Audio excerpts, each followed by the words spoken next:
Here's the answer for day one, problem one. Find the midpoint between the points with the given coordinates. First by making a graph and then by showing work.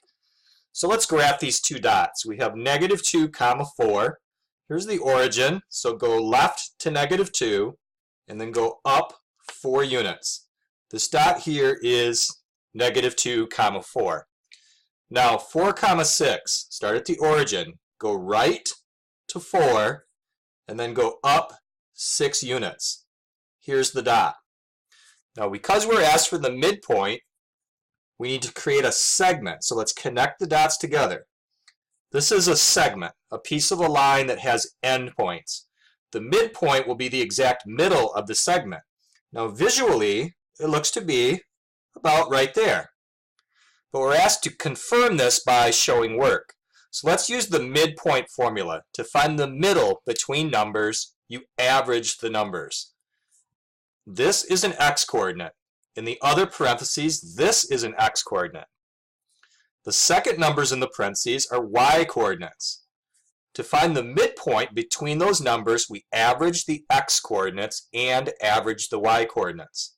So let's do that right here. The x-coordinates are -2 and 4. To average them, you add them together and divide by 2. The y-coordinates are 4 and 6. To average them, you add them together and divide by 2. This is going to produce the ordered pair.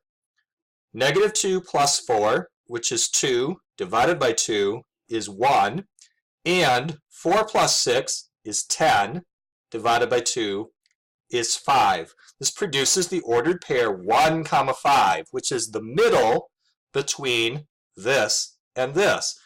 Visually, that's confirmed. We thought that the middle was right here, and that dot looks like 1, 5. Now, day one, problem 2, line C is perpendicular to line D. The equation of line D is given here in slope-intercept form. In slope-intercept form, the coefficient of x is the slope of the line. The letter M represents the word slope. So this is the slope of line D. It's 2/3. Line C is perpendicular to that. So the slope of line C is the opposite reciprocal of this number. This was a topic from first semester class, that perpendicular lines have slopes that are opposite reciprocals. The opposite of a positive number is negative. The reciprocal of 2/3 is 3/2. The slope of line C is -3/2. We're given a point on line C, 1, -4. If we use variables to represent these numbers, this is called x1, this number is called y1.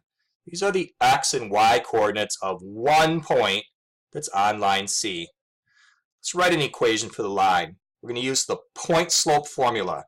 Y minus y1 equals m times x minus x1. This is a formula you learned in algebra class that you can use to make the equation of a line. Y minus for y1 will fill in -4. For m, which means slope, we'll fill in -3/2. For x1, we'll fill in 1. Here is our equation. Now because this equation has this negative side by side, we are going to do one step of simplifying. This is y plus 4 equals -3/2 times x minus 1. This is an equation of a diagonal line in point slope form. Now in part B, we're asked to graph line C. We're given this ordered pair as a point on line C. So let's find that spot and make a dot there. Here's the origin. So 1, -4 is right to the 1, and then down 4 units. Here's the dot. The other thing we know about line C is its slope, -3/2. That's down 3, right 2. But if I go down 3, right 2, I'm going to be off the bottom of the video. So let's do our slope of negative 3/2 as up 3, left 2. Here's another dot. Up 3, left 2. Up 3, left 2. Here's line C.